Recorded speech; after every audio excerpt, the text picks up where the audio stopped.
വോയിസിൻ്റെ എല്ലാ മാന്യ പ്രേക്ഷകർക്കും വേഗം വരുന്ന യേശു ക്രിസ്തുവിൻ്റെ ധന്യനാമത്തിൽ എൻ്റെ സ്നേഹവചനത്തെ അറിയിക്കുന്നു. ജീവിക്കുന്ന വചനവുമായി നിങ്ങളുടെ മുമ്പിൽ വരുവാൻ സർവകൃപാലുവായ ദൈവം ഒരുക്കി തന്ന നല്ല അവസരത്തിനായി ഞാൻ ദൈവത്തിന് സ്തോത്രം ചെയ്യുക. ഇന്ന് കേൾക്കുന്ന വചനത്താൽ നിങ്ങൾ അനുഗ്രഹിക്കപ്പെടും. നിങ്ങൾക്ക് ഉയരാൻ, അനുഗ്രഹിക്കപ്പെടാൻ, സമൃദ്ധിയിലേക്ക് നടത്തപ്പെടാൻ ആഗ്രഹമുണ്ടോ? ഒരേ ഒരു വഴി ദൈവവചനം കേൾക്കുക. നിങ്ങളെപ്പോലെ ജനലക്ഷങ്ങൾ ഇന്ന് ഈ വചനം കേൾക്കുന്നുണ്ട്. ഇന്ന് ഈ എപ്പിസോഡ് സ്പോൺസർ ചെയ്തത് അനുഗ്രഹിക്കപ്പെട്ടൊരു കുടുംബമാണ്. അവർക്ക് ദൈവം കൊടുത്തൊരു വിടുതലിൻ്റെ നന്ദി സൂചകമായിട്ടാണ് ഈ ശുശ്രൂഷ നടത്തുന്നത്. നമുക്ക് ആദ്യം ആ ഫാമിലിക്ക് വേണ്ടി പ്രാർത്ഥിക്കാം. പ്രാർത്ഥിക്കുമ്പോൾ നിങ്ങൾ വീടിനകത്തിരുന്നാണ് പ്രാർത്ഥിക്കുന്നതെങ്കിൽ നിങ്ങളുടെ വീട്ടിൽ, നിങ്ങളുടെ ബിസിനസ് സ്ഥാപനത്തിൽ ഒരു ബ്ലെസ്സിങ് നിശ്ചയമായി ഉണ്ടാകും. പ്രാർത്ഥിക്കാം. ഞങ്ങളെ സ്നേഹിക്കുന്ന ഞങ്ങളുടെ യേശുവേ, നിൻ്റെ നാമത്തിൽ ഈ എപ്പിസോഡ് സ്പോൺസർ ചെയ്ത ആ അനുഗ്രഹിക്കപ്പെട്ട കുടുംബത്തിന് വേണ്ടി പ്രാർത്ഥിക്കുന്നു.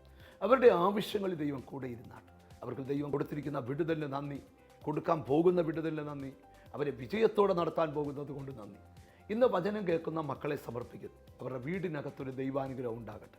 അവരുടെ ബിസിനസ്സിനകത്ത്, അവരുടെ ജോലിക്കകത്ത്, അവരുടെ കുടുംബജീവിതത്തിനകത്ത്, അവരുടെ കുഞ്ഞുങ്ങളുടെ വിദ്യാഭ്യാസത്തിനകത്ത് ഒരു വലിയ ബ്ലെസ്സിങ് ദൈവം കൊടുക്കണമേ എന്ന് ഞങ്ങൾ ദൈവത്തോട് പ്രാർത്ഥിക്കുന്നു. പ്രാർത്ഥന കേട്ടത് കൊണ്ട് നന്ദി. യേശുവിൻ നാമത്തിൽ തന്നെ ആമേൻ. ജീവിക്കുന്ന ദൈവത്തിൻ്റെ വചനം കേൾക്കാം. ഒന്നിച്ച് വചന ശുശ്രൂഷയിലേക്ക് നമുക്ക് പ്രവേശിക്കാം.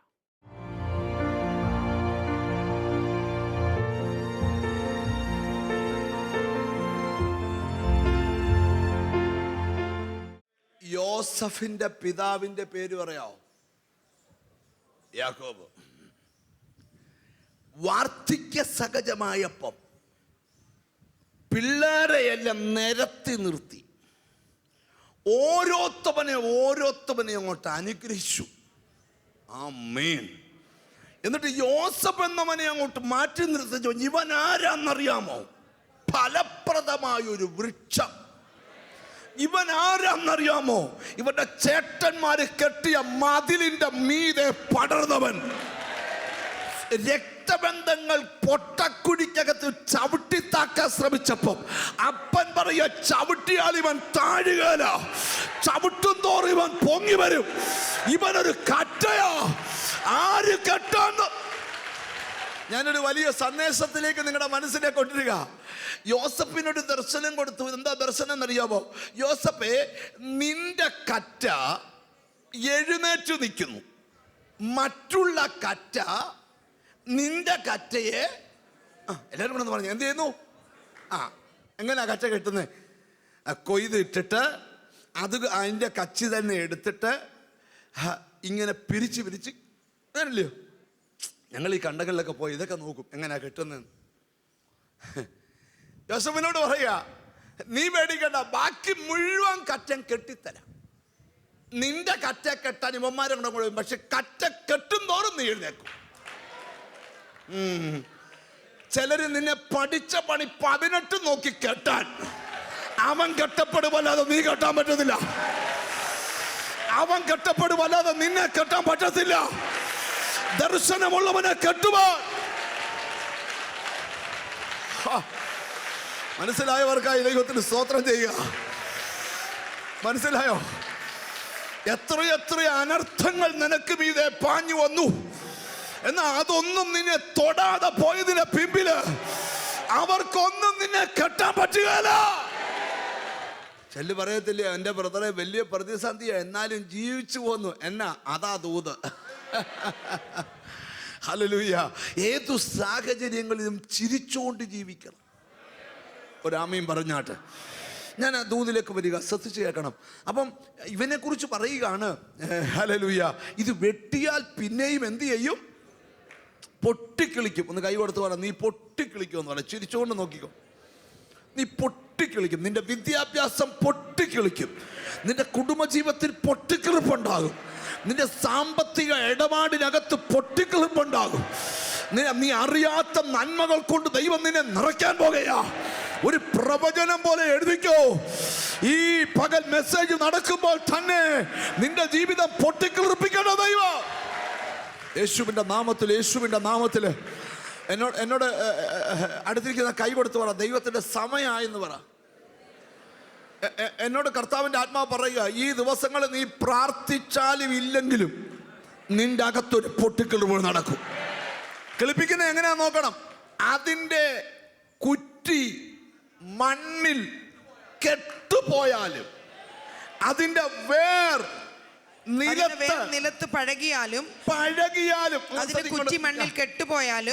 ഇങ്ങോട്ട് പറയാം, ഒരു വൃക്ഷം വെട്ടി അതിന്റെ കുറ്റി മണ്ണിനകത്ത് അങ്ങ് കെട്ടുപോയി, അതിന്റെ വേര് മണ്ണോട് ഒട്ടാൻ പോവുക. ഇത്തിരിയേലും പച്ചിപ്പുണ്ടെങ്കിൽ വെള്ളത്തിന്റെ ഗന്ധം തട്ടുമ്പോ ഒരാമയും വരുന്നില്ല. കുഞ്ഞെ, നിന്നെ ഞങ്ങൾ വലിച്ചോണ്ട് പോകുന്നത് വലിച്ചു കുടിക്കാൻ പറ്റിയ ഒരു ആത്മനദിയുടെ കരയിലേക്ക്. നിന്നെ കൈയാട്ടി വിളിക്കുന്നത് കണ്ട റോഡിലെല്ലാം പോസ്റ്റർ ഒട്ടിച്ചു, കണ്ടിടത്തെല്ലാം ഫ്ലെക്സും വെച്ച്, കണ്ട യോഗത്തിനൊക്കെ വിളിച്ചു പറഞ്ഞ് നിന്നെ വാ വാ എന്ന് വിളിക്കുന്നത് എന്തിനാ? വലിച്ചു കുടിക്കാൻ പറ്റുന്ന ഒരു ആത്മനദിയുടെ കരയിലേക്കാണ്. ഒരാമയും പറഞ്ഞാട്ട്. നൂറുകണക്കിന് രാത്രിയിൽ സുവിശേഷത്തിന്റെ പോസ്റ്റർ ഒട്ടിക്കാൻ ഞാൻ പോയിട്ടുണ്ട്. രാത്രി മുഴുവൻ നടന്ന് കാല് നീര് വെച്ചിട്ടുണ്ട്. 1-2 ദിവസങ്ങളില്ല, 100 കണക്കിന് രാത്രി. അല്ലാതെ ഒരു ദിവസം രാവിലെ ഉടുപ്പിട്ടോണ്ട് പാസ്റ്ററാന്ന് പറഞ്ഞ് കയറുമല്ലായിരുന്നു. ഇങ്ങോട്ട് ശ്രദ്ധിക്കണം. ആമേൻ. കൈ മുഴുവൻ പശ വാരി തൂത്ത്, ഹല്ലേലൂയ, രാത്രി മുഴുവൻ പോസ്റ്റർ ഒട്ടിച്ചിട്ടുണ്ട്. എന്തോനായി പോസ്റ്റർ? ഒരാളെയും ആകർഷിക്കാൻ. എന്തിനാണ്? ഇത് സഭ വലുതാക്കാനല്ല, നിത്യതയിലെത്തിക്കാനാ. എത്ര പേർക്ക് ആമീൻ പറയാൻ പറ്റൂ? ആമീൻ. നിന്റെ അകത്ത് പച്ചിപ്പിന്റെ ഇച്ചിരേലും കണികയുണ്ടെങ്കിൽ വെള്ളത്തിന്റെ ഗന്ധം തട്ടുമ്പോൾ, ഞാനോട് ദൂത് പറയാം, ഇതുവരെ വെള്ളത്തിന്റെ ഗന്ധം തട്ടാത്ത ചില മേഖലകളിൽ ഈ ദിവസങ്ങളിൽ ആ നദി ഒന്ന് ഒഴുകി ഇറങ്ങട്ടെ. യെഹെസ്കേൽ 47 പറയുക, ഈ നദി ചെല്ലുന്നിടത്തൊക്കെയും ചലിക്കുന്ന പ്രാണികൾ ഉണ്ടാകും.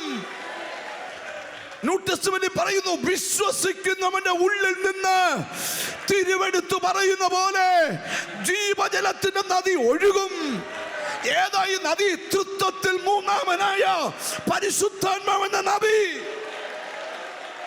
മുക്കുവ പിള്ളാരായ ഉപദേശിമാരെ അപ്പോസ്തലന്മാരാക്കിയ നദി. ഒരാമീൻ പറഞ്ഞാട്ട്.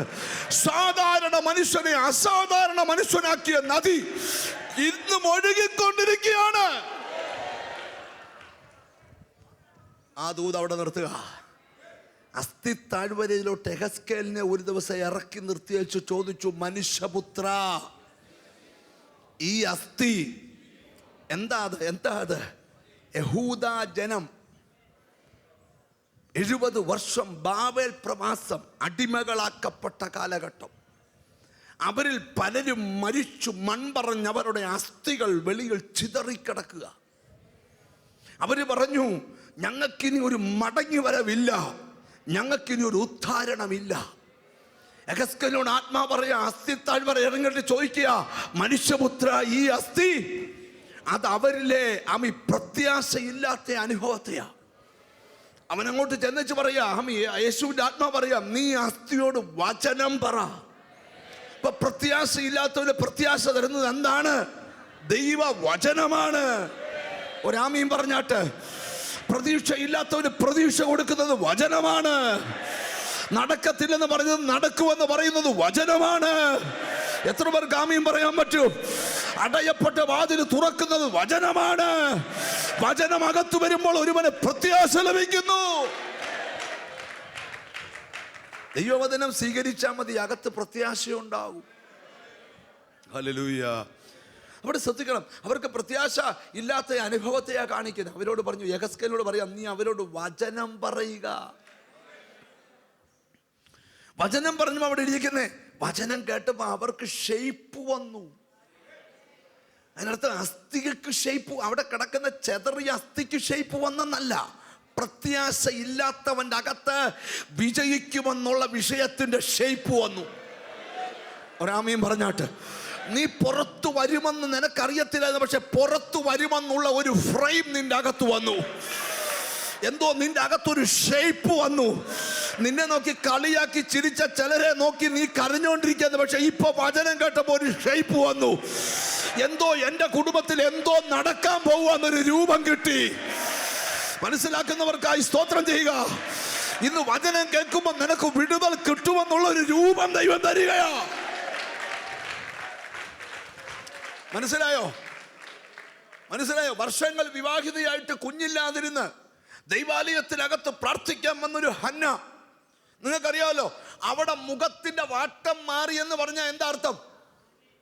എന്തുവാ എന്നാ അർത്ഥം? എന്നാ മറുപടി അന്നേരം കിട്ടിയിട്ടില്ല. ഇല്ല, അവൾ പ്രാർത്ഥിച്ചോണ്ടിരുന്ന 3 മണിക്കൂറാന്ന് വിചാരിച്ചോ. ആ 3 മണിക്കൂറിന്റെ ഒടുവിൽ മുഖത്തിന്റെ വാട്ടം മാറി. എന്നാ സംഭവിച്ച പറയാ, അവിടെ അകത്ത് മറുപടിയുടെ ഷേപ്പ് വന്നു. മനസ്സിലായോ? നടക്കത്തില്ലെന്ന് 1000 വട്ടം പിശാച് മന്ത്രിച്ച വിഷയം നിന്റെ അകത്ത് വചനം കേൾക്കുമ്പോൾ ഷേപ്പ് വരും. ഇന്ന് ഈ ദൂത് ഇവിടെ വിവരിക്കട്ടെ. നിന്റെ അകത്തുനിന്ന് വാഗ്ദത്തം പിറക്കാൻ സമയമായി. നിന്റെ അകത്തുനിന്ന് നന്മ ഉരുവാകാൻ സമയമായി. വചനം കേൾക്കുമ്പോഴാണ് ഷേപ്പ് വരുന്നത്. ഞാൻ ഒരു ദിവസം ഒരു വിഷയത്തിന് വേണ്ടി പ്രാർത്ഥിക്കുവാൻ, ദൈവത്തിന്റെ കരുതൽ എന്ന വിഷയം ഒരു ദിവസം മുട്ട ഇരുന്ന് പഠിക്കുക കർത്താവിൻ്റെ അടുക്കൽ. ഹല്ലേലൂയ. അന്ന് ഞാൻ എൻ്റെ കുടുംബ വീട്ടിൽ താമസിക്കുക. വീട്ടിൽ പ്രാർത്ഥിക്കാൻ തുടങ്ങുമ്പോൾ ഞങ്ങളുടെ വീട്ടിലുള്ളവരെല്ലാം വാതിലടച്ച്, ഞങ്ങളുടെ വീടിനപ്പുറത്തുണ്ട് പാറയുണ്ട്, പാറപ്പുറത്തു. ഹല്ലേലൂയ. ഞാനിങ്ങനെ വചനവും കൂടെ കണക്ട് ചെയ്ത് ധ്യാനിച്ചുകൊണ്ടിരിക്കുക. ധ്യാനിക്കുമ്പോൾ അന്ന് ലൈഫിൽ ഇതുവരെ ഉണ്ടാകാത്ത ആശയം അന്ന് എനിക്ക് കിട്ടി. ആ ആശയം ഇതായിരുന്നു: ദൈവം കരുതുമെന്ന പ്രസംഗം ഉണ്ടാക്കിക്കൊണ്ടിരിക്കുക. അപ്പോൾ കർത്താവ് എനിക്കൊരു സന്ദേശം തന്നു. സന്ദേശം ബൈബിളിലെ ഒരു വാക്യമാണ്. വാക്യം കിട്ടിയപ്പം ആ വിഷയത്തിൻ്റെ ഷേപ്പ് വന്നു. വിഷയം ഇതായിരുന്നു. ഹല്ലേലൂയ. ദൈവത്തിൽ ലിവ്യാദാന്മാരുടെ തല തകർത്ത് മരുഭൂമിയിലെ ജനത്തിന് ആഹാരം കൊടുത്തു. എന്നെ ധ്യാനിപ്പിച്ച വിഷയം ഇതാണ്. ജീസസ്, ജനത്തിൻ്റെ കൊതി തീരേണ്ട ആഹാരം. ദൈവത്തിന് സ്തോത്രം. ലിവ്യാദാന്റെ ഷേപ്പിൽ ആടിച്ചുരുട്ടി ദൈവം കടലിനകത്ത് ഇറക്കിയിട്ടേക്കോ. ഒരാമയും പറയണം. പണ്ടൊരു പ്രസംഗകൻ ഒരു ആശയം പ്രസംഗിച്ചു. ആശയം കേട്ടോണം. സ്തോത്രം. ചെങ്കടൽ മുറിച്ചു വന്നപ്പം, അല്ലെങ്കിൽ നദി കടന്നു വന്നപ്പം ഇസ്രായേലിനെ വിഴുങ്ങാൻ വമ്പൻ ലിവ്യാദാന്മാര് വായും പൊളിച്ചു വന്നതാ, ഇസ്രായേലിനെ വയറ്റിലാക്കാൻ. എന്നാൽ നാള് കഴിഞ്ഞപ്പോൾ ആ ലിവ്യാദാന്റെ തല തകർത്ത് കാടപ്പക്ഷിയായി തിന്നാൻ കൊതിച്ചവനെ ഇസ്രായേലിന്റെ വയറ്റിലാക്കി ദൈവം. ഈ വേദി വന്ന ദൂത നിന്നോട് പറയുന്നേ, യേശുവിന്റെ ആത്മാവിൽ ഞാൻ വിളിച്ചു പറയാം, എന്നെ ചിന്തിപ്പിച്ച കാര്യം, നീ ഒന്നിനെ കുറിച്ചും ടെൻഷൻ എടുക്കണ്ട, ഒന്നിനെ കുറിച്ചും വിചാരപ്പെടണ്ട. നിനക്ക് വേണ്ടതൊക്കെ തമ്പുരാൻ വേറെ ഷേപ്പില്, വേറെ രൂപത്തില്, വേറെ ഭാവത്തില് എന്റെ ദൈവം ഒരുക്കിയിട്ടിട്ടുണ്ട്. വിശ്വസിക്കുന്നവർ ആമീൻ പറഞ്ഞാട്ട്, ആമീൻ പറഞ്ഞാട്ട്. ജനം ചോദിച്ചു, അപ്പം തന്ന ദൈവത്തിന് ഇറച്ചി തരാൻ നീ ഒന്ന് വാ തുറന്ന് ചോദ്യര്. 40 ലക്ഷത്തോളം വരുന്ന ഇസ്രായേലിന്റെ ചോദ്യം, മന്ന തന്ന ദൈവത്തിന്. എന്നാൽ ദൈവത്തിന്റെ കാറ്റിൽ ലിവ്യാദാനെ പൊക്കി ഇവർ ഇടലോട്ട് ഇട്ട് കൊടുത്ത് എല്ലാം കൂടെ വലിച്ചു പറിച്ച് കഴിച്ചോളാൻ പറഞ്ഞാൽ പോരായിരുന്നു. നീ കൊതിച്ചിറച്ചിയുടെ നിന്റെ അകത്തെ ഷേപ്പ് തമ്പുരാൻ കടലിൽ വെച്ച് അതിന് കൊടുത്തു. അപ്പൊ ഈ ഇസ്രായേൽ മക്കളുടെ അകത്ത്, അല്ലെങ്കിൽ യഹൂദ ജനത്തിന്റെ അകത്ത് വചനം കേട്ടപ്പോൾ എന്തു വന്നു? അവര് പുറത്തു പോകുമെന്നുള്ള പ്രത്യാശ ഉണ്ടാക്കുന്ന ഒരു രൂപം അവർ അകത്ത് വന്നു. ഹന്ന എന്ന് പറയുന്ന സ്ത്രീ പ്രാർത്ഥിച്ചപ്പം സ്തോത്രം, ശ്രദ്ധിക്കണം, അവിടെ ഭർത്താവിനെ അവൾ കണ്ടിട്ടില്ല, അവിടെ വയറ്റിൽ കുഞ്ഞായിട്ടില്ല, കയ്യിൽ മറുപടി കിട്ടിയിട്ടില്ല. പക്ഷേ മറുപടിയുമായി കണക്ട് ചെയ്യുന്ന ഒരു ഷേപ്പ് അവിടെ അകത്ത് വന്നു. അത് ദൈവവചനത്തിന്റെ ഒരു പ്രത്യേകത. മനസ്സിലാക്കുന്നവർക്കായി സ്തോത്രം ചെയ്യുക. ഇവിടെ ഇരിക്കുമ്പോൾ വചനം കേൾക്കുമ്പോൾ ചുമ്മാ തെക്കോട്ട് മടക്കോട്ട് നോക്കിയിരിക്കുന്നത്, ആ വചനത്തിൽ തന്നെ ഇരുന്നാൽ നിന്റെ വഴി തുറന്നു വരും. അപ്പൊ ഈ ചെറിയ കാടപ്പക്ഷിയുടെ ഷേപ്പിൽ ഈ ലിവ്യാദാനെ ദൈവം വായുവിലിട്ട് സൃഷ്ടിച്ചു. ഒരിറച്ചി കഷ്ണം മേപ്പോട്ട് പൊക്കിയിട്ട് വായുവിലിട്ട് ചിറകും രൂപം വരുത്തി. ദൈവത്തിന് എങ്ങനെ വേണേ ചെയ്യാം. ഇനി നമുക്ക് ചോദ്യം, കർത്താവ് വഴിയൊരിക്കൽ എങ്ങനെ എത്തിക്കും? എൻ്റെ പൊന്നു മോനെ, ഒറ്റ കാറ്റ് മതിയിടാ നിന്റെ പാളയത്തിൽ വന്നു നിൽക്കും. അത് ഒരാമീൻ പറഞ്ഞാട്ടെ. അവൻ കിഴക്കൻ കാറ്റടിപ്പിച്ചു, കാടപ്പക്ഷി കൂട്ടമായി വന്നു. ചിലരോടാ ദൈവത്തിന്റെ ദൂത, നീ വിശ്വസിക്കാൻ തുടങ്ങിയാൽ നിന്റെ അകത്ത് മറുപടിയുടെ അവസ്ഥകൾ വെളിപ്പെട്ടു വരട്ടെ. ഷേപ്പ് വന്നിട്ട് അനക്കമില്ല. അപ്പൊ ഉടനെ പറഞ്ഞ കാറ്റിനോട് പ്രവചിക്കാം, യഹോവയുടെ കാറ്റേ, ഈ നിഹതന്മാർ ജീവിക്കേണ്ടതിന് ഇവരുടെ മേൽ ഊതുക. ഉടനെ അവർക്ക് എന്തോ വന്നു? ജീവൻ വന്നു. ആകെ തൂക്കം ഇതേ ഉള്ളൂ. പ്രത്യാശയില്ലാത്തിടത്തുനിന്ന് ജീവിപ്പിക്കുന്ന മറുപടി അകത്തളങ്ങളിൽ വെളിപ്പെട്ടു. അവരുടെ വിടുതൽ വേഗത്തിൽ സംഭവിച്ചു. ആമി യഹൂദനെ അവിടുന്ന് ദൈവം ശേഖരിക്കുമെന്ന് പ്രവചനത്തിൽ വാക്യമുണ്ട്. ഞാൻ ഇവിടെ നിന്നോട് ദൈവത്തിന്റെ ദൂത് നിന്നോട് വിളിച്ചു പറയാം. ഏത് പ്രത്യാശയില്ലാത്ത അനുഭവത്തെ ദൈവം പ്രത്യാശയോട് നിറയ്ക്കട്ടെ. നമുക്ക് ആ വാക്യത്തിലോട്ട് വരാം. ആ വാക്യം പറയാൻ പോകുന്നത്. ഇനിയും പറഞ്ഞില്ലെങ്കിൽ ആ വാക്യം തീരുകയില്ല. ശ്രദ്ധിച്ചു കേട്ടോണം. ഹല്ലേലൂയ. വായിച്ചു കേൾക്കാം. ദൈവത്തിന് സ്തോത്രം. ആമേൻ. പ്രത്യാശയുടെ സ്വീകാരം മുറുകെ പിടിച്ചുകൊള്ളുക. വാഗ്ദത്തം ചെയ്തവൻ വിശ്വസ്തനല്ലോ. ഹല്ലേലൂയ. പ്രത്യാശയുടെ സ്വീകാരം നാം മുറുകെ പിടിച്ചുകൊള്ളുക. വാഗ്ദത്തം ചെയ്തവൻ വിശ്വസ്തനല്ലോ. തൊട്ട് ചോര വാഗ്ദത്തം ചെയ്തവൻ വിശ്വസ്തനാന്ന് പറ. വാക്കുമാറ്റമില്ലാത്ത കർത്താവ്. അടുത്ത കേട്ടോണം. ചിലർ ചെയ്യുന്നത് പോലെ നമ്മുടെ സഭായോഗങ്ങളെ ഉപേക്ഷിക്കാതെ. ചിലർ ചെയ്യുന്നത് പോലെ നമ്മുടെ സഭായോഗങ്ങളെ ഉപേക്ഷിക്കരുത്. തൊട്ടേച്ച് പറ, സഭായോഗത്തെ ഉപേക്ഷിക്കരുത്. അതിന്റെ കാരണം ആ താഴെ എഴുതിയേക്കുന്നത്. അതാണ് ഇന്ന് പഠിപ്പിക്കാനായിട്ട് പോകുന്നത്. ഇന്നൊരു പഠനമാണ്. വായിച്ചു കേട്ടോണേ. ചിലർ ചെയ്യുന്ന പോലെ നമ്മുടെ സഭായോഗങ്ങളെ ഉപേക്ഷിക്കാതെ തമ്മിൽ പ്രബോധിപ്പിച്ചുകൊണ്ട്. തമ്മിൽ എന്ത് ചെയ്യണം? പ്രബോധിപ്പിക്കണം. പ്രബോധിപ്പിക്കുക എന്ന് പറഞ്ഞാൽ എന്തുവാ? ഉപദേശിക്കുക, അല്ലെങ്കിൽ ഓർമ്മ വരുത്തുക, കറക്റ്റ് ചെയ്യുക. അതിനൊക്കെയാണ് പ്രബോധനം എന്ന് പറയുന്നത്. ഒരാമീൻ പറഞ്ഞാട്ട്. എന്ന് പറഞ്ഞാൽ നീ ചെയ്യുന്നത് തെറ്റാണെന്ന് അവനെ ഓർപ്പിച്ചുണർത്തുക. ദൈവം പറഞ്ഞ വാഗ്ദത്തങ്ങളെ ഓർപ്പിച്ചുണർത്തുക എന്ന് പറഞ്ഞാൽ പ്രബോധിപ്പിച്ചും. വായിച്ചു കേട്ടോ. സ്നേഹത്തിനും സൽപ്രവർത്തികൾക്കും ഉത്സാഹം വർദ്ധിപ്പിപ്പാൻ അന്യോന്യം സൂക്ഷിച്ചുകൊള്ളുക. സ്നേഹത്തിനും സൽപ്രവർത്തികൾക്കും ഉത്സാഹം വർദ്ധിപ്പിപ്പാൻ. സൽപ്രവർത്തി എന്ന് പറഞ്ഞാൽ എന്തുവാ? നല്ല പ്രവൃത്തി. സ്നേഹത്തിനും സൽപ്രവർത്തികൾക്കും, നല്ല പ്രവർത്തിക്കും ഉത്സാഹം വർദ്ധിപ്പിക്കണം. ഒന്ന് കൈ കൊടുത്ത് പറയാം. രണ്ട് കാര്യങ്ങൾക്ക് ഉത്സാഹം വർദ്ധിപ്പിക്കണം. ഒന്ന് സ്നേഹത്തിന്, രണ്ട് സൽപ്രവർത്തിക്ക്. എളുപ്പമാണെന്നൊക്കെ ഇപ്പം നിങ്ങൾക്ക് തോന്നുന്നുണ്ട്. എളുപ്പമൊന്നുമല്ല, അത് ഇച്ചിരി പ്രയാസമുള്ള കാര്യമാണ്. അപ്പം എന്തിനാ ഉത്സാഹിപ്പിക്കേണ്ടേ? സ്നേഹത്തിനും. ഈ കർത്താവിനോട് സ്നേഹമുണ്ട്, സഭായോഗത്തിന് വരാൻ വിളിക്കണ്ട. യോഗം തുടങ്ങുന്നതിന് മുമ്പ് ഇവിടെ വരും. ഈ യോഗം മുടക്കാൻ ഒരു കാരണവും വേണ്ട. തലേന്ന് രാത്രി ഒരു ചെറിയ തലവേദന തുടങ്ങിയാൽ മതി. എനിക്കങ്ങ് തോന്നുക വേദനയാണ്. പക്ഷെ കല്യാണത്തിന് വേദന ഉണ്ടെങ്കിൽ ഇങ്ങനെ പിടിച്ചുകൊണ്ട് നിൽക്കുന്നതാണ്. എന്താ പറ്റി ബ്രദറെ ഇങ്ങനെ? ഒരു തലവേദന. എന്നാ പിന്നെ വീട്ടിലിരിക്കത്തില്ലായിരുന്നു? അയ്യോ, കല്യാണം മുടക്കി അവര് പിണങ്ങും, സഭായോഗം മുടക്കിയാൽ ദൈവം പിണങ്ങത്തില്ല. അപ്പൊ സഭായോഗം നിങ്ങൾ എന്ത് ചെയ്യരുത്? ഉപേക്ഷിക്കരുത്. അതിനെ ചെറുതായി കാണരുത്. അതിനെ വളരെ ലൈറ്റായി കാണരുത്. ഒരാമീൻ പറഞ്ഞാട്ട്. ദുരുപദേശങ്ങൾ പൊഴിയുന്ന മണ്ണിൽ സഭായോഗം ഉപേക്ഷയായി വിചാരിക്കരുത്, ഉപേക്ഷിക്കരുത്.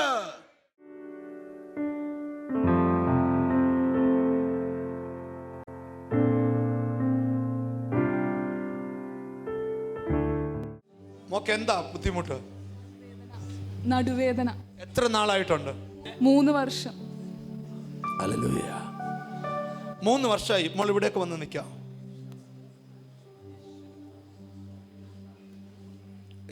രണ്ട് കൈയും മേപ്പോട്ട് പൊക്കിയാട്ട്.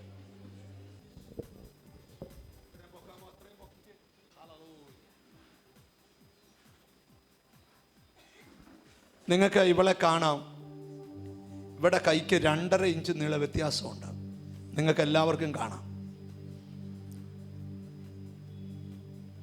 ഇപ്പം നിങ്ങൾ കണ്ണടച്ച് പ്രാർത്ഥിക്കേണ്ട, കണ്ണ് തുറന്ന് തന്നെ നോക്കാം.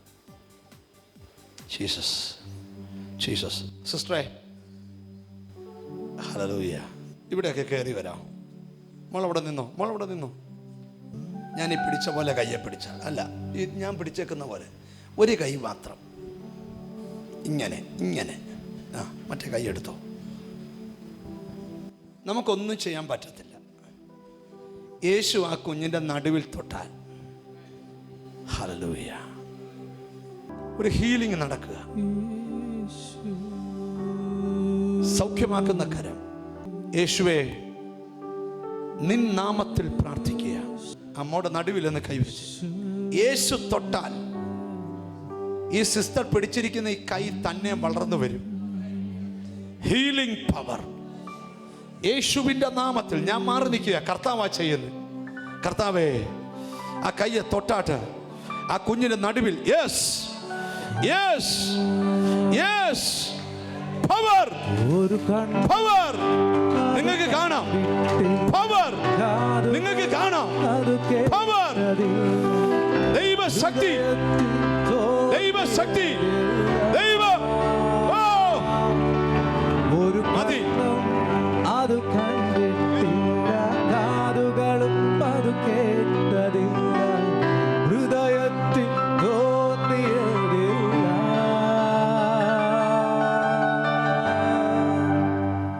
മോളെ, മോക്ക് കുനിയാനാണോ പ്രയാസം? ഭയങ്കര വേദന. കുനിയാൻ പറ്റുമോ താഴെ വരെ? കുനിയാൻ പറ്റും, പക്ഷേ ഒരു അരമണിക്കൂർ കഴിയുമ്പോഴേക്കും ഭയങ്കര നടുവേദനയായിരിക്കും. ഇപ്പോഴും നടുവേദന ഉണ്ടോ? ഇല്ല, ഇപ്പില്ല. അങ്ങനെ കുനിഞ്ഞു പണിയെടുക്കുമ്പോൾ മാത്രമേ വരുന്നുള്ളൂ. ജീസസ്. ഒന്ന് കൈ ഉയർത്തി പിടിച്ച് മുമ്പേ പിടിച്ച പോലെ ഇനി ഒന്ന് താഴെ കൈ ഒന്ന് കൊണ്ടുപോയി പുറയിലോട്ട്. പോട്ടെ. രണ്ട് കൈയും നിലത്ത്. ഒന്നുകൂടെ പൊങ്ങിയാട്ട്, ഒന്നുകൂടെ കൈ പൊക്കിയാട്ട്, എന്നിട്ട് ഇങ്ങനെ താഴെ കൊണ്ട് കുത്തിച്ചാട്ട്. ഒരു സെക്കൻഡ് അങ്ങനെ നിന്നാട്ട്. എന്തേലും വേദന ഉണ്ടോ നമുക്ക് അറിയണമല്ലോ. ഇനി പൊങ്ങിക്കോ മോളെ. നീ സൗഖ്യമായ വാർത്ത താമസിയാതെ ടെസ്റ്റിമണി പറയും. കാരണം നിന്റെ തടുവിൽ എന്തേലും പെയിൻ ഉണ്ടായോ? ഇല്ല, ഒട്ടുമില്ല. ഇല്ല. അപ്പൊ എന്തായിരിക്കും സംഭവിച്ചേ? സൗഖ്യമായി. ആര് സൗഖ്യമാക്കി? യേശു സൗഖ്യമാക്കി. ഞങ്ങൾ ശുശ്രൂഷിച്ച ശുശ്രൂഷ നിങ്ങൾക്ക് അനുഗ്രഹമായി എന്ന് ഞങ്ങൾ വിശ്വസിക്കട്ടെ. നിങ്ങളുടെ മനസ്സിലൊന്ന് പ്രാർത്ഥിക്കണം തോന്നില്ലേ? ഇത്രയും നേരം പ്രസംഗിച്ചപ്പോൾ എനിക്കും തോന്നുന്നു നിങ്ങൾക്ക് വേണ്ടി പ്രാർത്ഥിക്കണം. നമുക്കൊന്നിച്ച് കൈകൾ ഇങ്ങനെ ചേർത്ത് പിടിക്കാം. ജീസസ്, ഞങ്ങളെ സ്നേഹിക്കുന്ന കർത്താവേ, നിന്റെ കുഞ്ഞുങ്ങളോട് വചനം പറയാനുള്ള വലിയ കൃപ കർത്താവ് തന്നല്ലോ. ഈ വചനത്താൽ ഈ മക്കളെ അനുഗ്രഹിക്കണമേ. ഈ പകൽ അവരുടെ രോഗങ്ങൾ മാറിപ്പോകട്ടെ. ഈ ദിവസം ഇവരുടെ പ്രതിബന്ധങ്ങൾ മാറിപ്പോകട്ടെ. ഇവരെ അലട്ടുന്ന എല്ലാ പ്രതികൂലങ്ങളും മാറിപ്പോകട്ടെ. ഇവരുടെ രോഗമുള്ള ഭാഗത്ത് യേശുവിൻ്റെ കൈ തൊട്ടാട്ട്. ഇവരുടെ കുരുക്കുകളെ ദൈവം അഴിച്ചാട്ട്. ഇവരുടെ വീട് സമാധാനം കൊണ്ട് നിറയണം. ഇവരുടെ കുഞ്ഞുങ്ങൾ ദൈവത്താൽ അനുഗ്രഹിക്കപ്പെടട്ടെ. ഹോബയുടെ നന്മ ഇവരുടെ മേൽ വെളിപ്പെട്ട് വരട്ടെ. പ്രാർത്ഥിച്ച് നിന്റെ നാമം ചൊല്ലി ഇവരെ അനുഗ്രഹിക്കുന്നു. യേശു ക്രിസ്തുവിൻ നാമത്തിൽ തന്നെ. ആമേൻ, ആമേൻ, ആമേൻ. God bless you. നിങ്ങൾക്ക് ഈ എപ്പിസോഡ് കണ്ടപ്പോൾ തോന്നുന്നു നിങ്ങളുടെ കുടുംബത്തിൻ്റെ വകയായും ഒരു എപ്പിസോഡ് നടത്തണമെന്ന്. നിങ്ങളുടെയൊക്കെ ബർത്ത്ഡേ വരുമ്പോൾ, വെഡിങ് ഡേ വരുമ്പോൾ, നല്ല ദിവസങ്ങൾ വരുമ്പോൾ നിങ്ങളുടെ ഫാമിലിയുടെ വകയായി ഒരു എപ്പിസോഡ് സ്പോൺസർ ചെയ്യാം. ജനലക്ഷങ്ങളിലേക്ക് കർത്താവിൻ്റെ വചനം നിങ്ങൾക്ക് കൊടുക്കുവാനായി കഴിയും. ഞങ്ങളെ നേരിട്ട് കണ്ട് പ്രാർത്ഥിക്കാൻ ആഗ്രഹമുണ്ടെങ്കിൽ ഞങ്ങളുടെ പ്രയർ സെൻ്ററുകളിൽ വരിക. താഴെ കാണുന്ന നമ്പറിൽ നിങ്ങളുടെ ഏത് ആവശ്യത്തിനും വിളിക്കുക. നിങ്ങളുടെ ദേശത്തൊരു സുവിശേഷം നടത്താൻ ആഗ്രഹമുണ്ടോ? ഞങ്ങളെ അറിയിക്കുക. ഈ ദേശത്തും യേശുവിൻ്റെ വചനം എത്തിക്കാൻ ഞങ്ങൾ ആഗ്രഹിക്കുന്നു. God bless U. നാളെ ഇതേ സമയം വീണ്ടും നമുക്കൊന്നിച്ച് കാണാം. ആമീൻ, ആമീൻ, ആമീൻ.